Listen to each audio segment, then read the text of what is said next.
Welcome in to the Thursday edition of the Fun Astrology Podcast, October 26th. Thomas Miller, thank you so much for being here.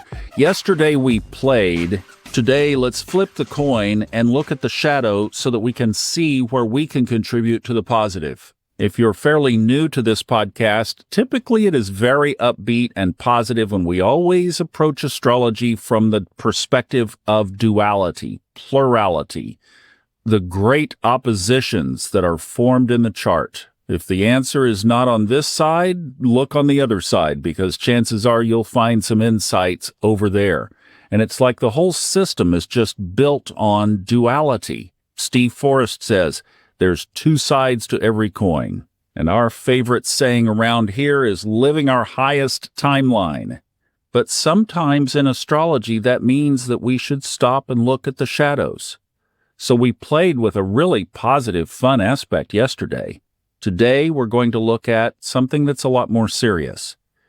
I've been following distantly the news as I've been traveling this week and just watching a few things, and it looks like to me that there is this drumbeat to try to stir up more than just what took place a couple of weekends ago on Saturday in Israel and Gaza. When I saw that it had escalated, I thought, okay, let's just stop and take a look at the astrology and look at it as neutrally as possible.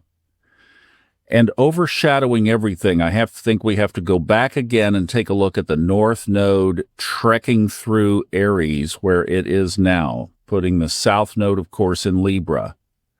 And when you follow this path back, you have both Mars and Libra covered. You have economic challenges like this was in place in 1930, right at the headwinds of the Great Depression. It was also in place in 2004, right before the big recession that unfolded in 2007 and 8 and 9. You had it in 1986, before the October Black Monday. You also had it in August of 1967, just a month after the first Israeli Six-Day War, which was in June of 1967. You had it again in January of 1949, just on the brink of the Korean War. On just our last Saturday episode with Ray Merriman, he mentioned the three big aspects that have contributed to the last three major United States wars, and that is Pluto moving back and forth and finally into Aquarius, Neptune approaching Aries, and Uranus heading toward Gemini. These are all out there in front of us, but they also correlated exactly to the Revolutionary War, the Civil War, and World War II. So I know that we are about changing the consciousness, and this is why I think it is so important that we do what we do every Sunday night at 8 p.m. If you would be willing to come join us, we would love to have you. It's on YouTube and Facebook in our Subconscious Mind Mastery and Fun Astrology Podcast Listeners private Facebook group. If you would come join us at 8 p.m. Eastern on Sunday nights, we send healing energy into the world, and this is why. Because I really feel that our energies combined can make a difference, and that we are having an impact, and we are truly doing something to affect the collective, and it feels really good to do it. We're not going to change things in Washington, D.C. directly, and most of us, and we're not going to change things in Moscow, probably none of us, but we can affect things energetically. And that's every one of us. So what I did is I took the October 14th annular solar eclipse chart, and then I took the October 28th, this coming Saturday, partial lunar eclipse chart, and I put those over the United States, Israel, Palestine from November 15th, 1988. That seems to be an accepted time for current Palestine. And then the Russian Federation from 1991. Now, we have to remember the structure of the last eclipse, the October 14th eclipse. It was all in Libra. The sun and the moon, of course, conjunct at 21 degrees.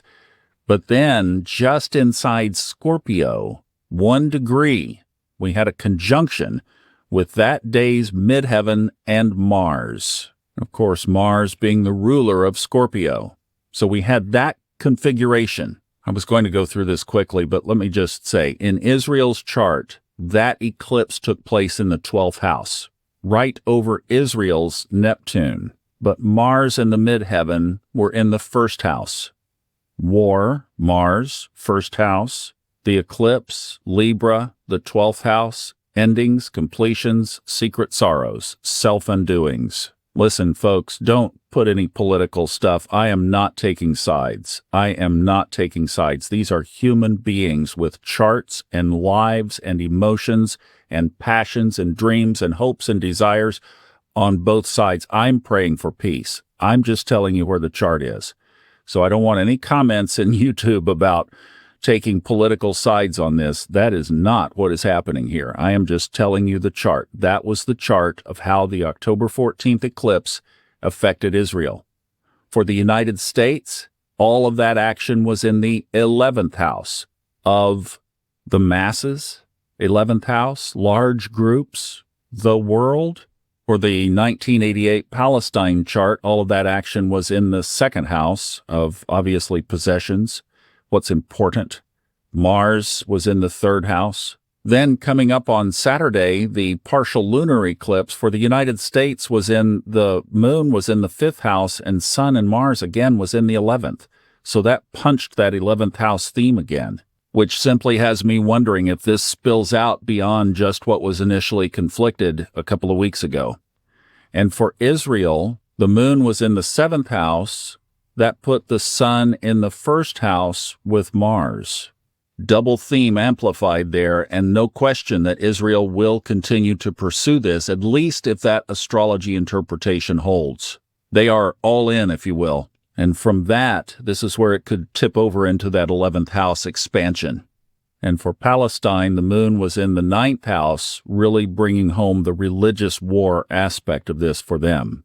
Now, what do we do with this? Well, obviously, we pray for peace. We recognize astrologically the delicacy of this situation. And then we realize that we can stand in the energetic field, and that's our best contribution right now. And then being aware of where this thing is taking its twists and turns, watching and observing.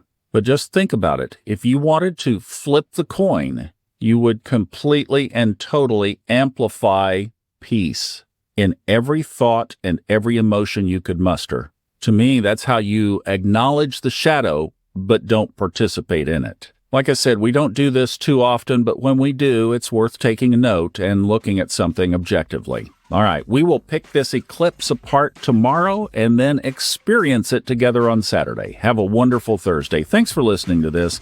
I hope it helps at least with some context. We'll see you back for TGI Friday tomorrow.